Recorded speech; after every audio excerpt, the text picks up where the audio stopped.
If your low back always seems to be sore, even when you're being careful and not overdoing it, then there's a chance that it might not be your spine that's the issue. Sometimes the real problem starts a little lower down in your hips. So today I'll show you a few ways that tight or weak hips can contribute to low back discomfort, and we'll go through some gentle movements to help shift the load. So first of all, if you tend to spend a lot of time sitting, you might have a tight psoas muscle. And the psoas muscle is a muscle that runs deep in our body, and it connects our spine, our lumbar spine, to our thighs, and it goes through the pelvis. So when this muscle gets tight, and it can get tight from sitting, from shallow breathing, or even from stress, when this muscle gets tight, what it can do is basically tip the pelvis forward into this, it's called an anterior tilt.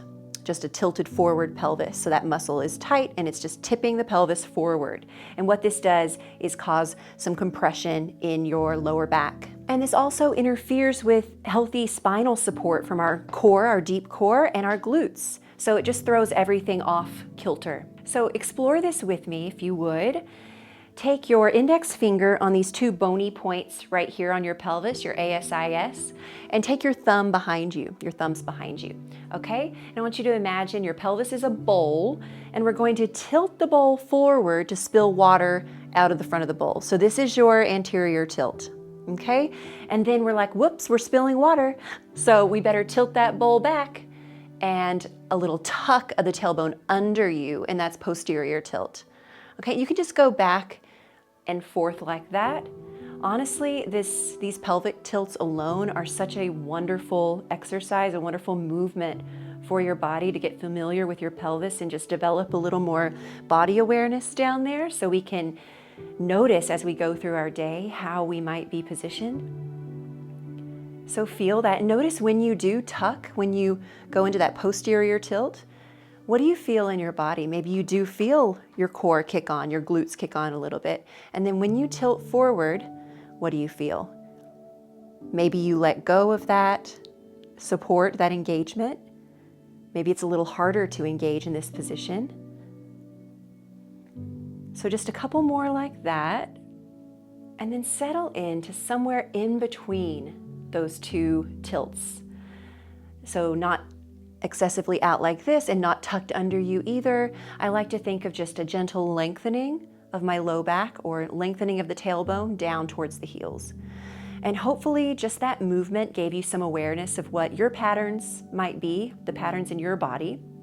If you think that you might have that tilted forward pelvis, the anterior tilt, I am exaggerating here.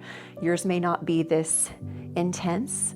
It might just be very slight. But if you think that might be you and your psoas might be a little tight, then I want to invite you to try this movement with me.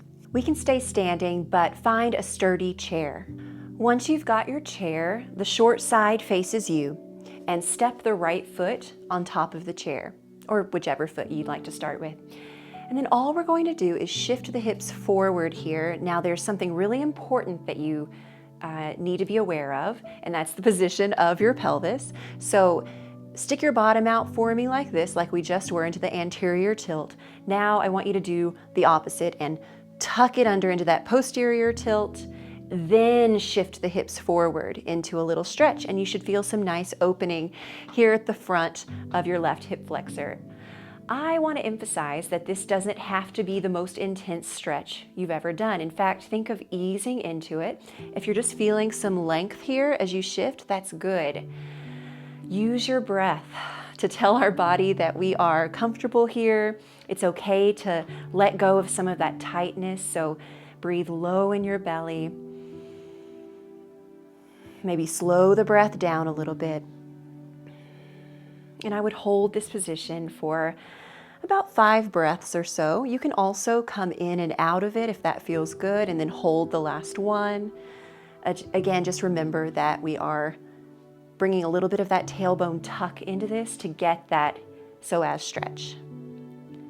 Okay, and we'll step off for now, but I do invite you to do the other leg when you get a moment after we're done here, so you're not lopsided. But we'll go on to another way, our second way that low back discomfort can be connected to our hips and that is overall weakness in the hip muscles, especially our glutes, our gluteal muscles. Now, when our glutes are weak, our low back basically has to work overtime. So our glutes are powerful and they're meant to be strong and support hip extension, which is a common pattern in walking, going upstairs, really just life. But many of us, especially if we sit a lot, tend to lose that glute activation. And when that happens, when our glutes aren't firing, our low back and our hamstrings try to take over. And they're not really equipped to do that long term. This creates a domino effect of poor posture, poor power transfer, and eventually some fatigue or pain in the lumbar, your low back area. So I want you to join me on the floor for this one. If you have a mat or just a comfortable area of your floor, come on down. And we're going to go through bridge pose together 2 different ways. Now, when I first started doing yoga years ago, my low back did not like bridge pose. And my hamstrings, the muscles on the back of the legs, would cramp up immediately. And I was like, why is this happening? And then I figured out over time, it took me longer than than it needed to, but I found out over time it was because my glutes weren't firing. So when we're in bridge, on our back, okay, knees bent, feet planted, arms down by your sides. And what you don't want to do, you're welcome to try this version with me if you're brave enough.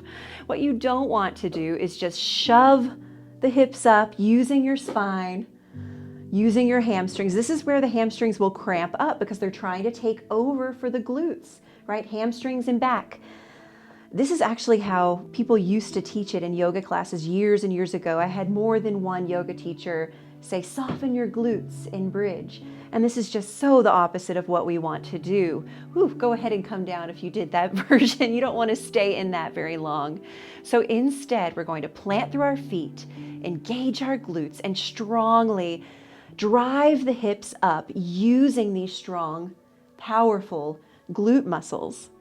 Okay, and then really press through the soles of your feet. You don't have to go super high here. I like to call this like little bridge, medium bridge. And then just stay and breathe and feel your strength. Squeeze the glutes. We'll go ahead and just take a couple of breaths here, feeling our strength. And then on your next exhale, slowly lower back down to the mat. And you can give your knees a little hug in if it feels good, a little rock side to side. Now, if you were really trying to engage your glutes and they still weren't firing, you now know where you need to put a little extra focus. So when we're engaging our glutes in bridge pose and using our glutes to press the hips up, then our spine, our low back stays supported. Okay, and one last concept to address today. Your low back pain could be from hip tightness. So compensation can happen when we have a lack of hip mobility. If your hips are stiff or restricted, your body doesn't just stop moving, it keeps moving, it just compensates. And a lot of times that compensation happens in your spine. So whether you're folding forward, you're sitting cross-legged, you're reaching for something, it's not your back's fault. It's just trying to do the work for your hips. And this is where a lot of people can feel confused because they think they're doing the right movements, walking, yoga, for example, but their low back still feels achy after. And that's because the load isn't distributed well. Come into a seated position, or you can just watch me if you'd like. And this is our cross-legged position. It's actually called easy seat in yoga, but not so easy for those of us with tighter hips. What I see a lot in my yoga classes is this tucked under tailbone, like you're sitting like that, and then a lack of external rotation of the hips too, so the knees are kind of lifted and we're sitting like this. You can see how this would already be tough on the back because we're trying to sit up tall and our pelvis, our hips isn't really allowing it, okay? And then even worse, can you imagine if you try to fold forward, all of the load is being put on your spine in this flexed position, right? Ooh, ouch. So if you are able to get up on top of the pelvis, you have this nice long spine and you're able to move with more ease without putting as much load on the spine. And it's not just in our yoga practice, right? This is just an example of how it's connected, but this affects movement in our daily life. So overall, the common thread between all the points mentioned today is that your back might be working overtime because your hips aren't stepping in to do their job to help. And if any of this resonated and felt familiar, if you noticed any of these movement patterns in your body, I have good news for you, because very small shifts, small changes can make a huge difference in how your back feels. And that's exactly what I'm going to guide you through in my free hips masterclass, where I teach you 5 yoga poses for healthy, pain-free hips. So if you're interested in signing up for that masterclass, the link is down in the description, or you can go to yogaforhealthyhips.com. You'll not only get the free masterclass, but I'm also sending you a printable pose guide of the 5 poses we'll be learning with instructions and visuals, so you can just print it off and put it right by your yoga mat, making it really easy to practice. So thank you so much for joining me today. If you have any questions at all, I would love to hear them. Please drop me a comment. I see them and I will reply to each and every one of you.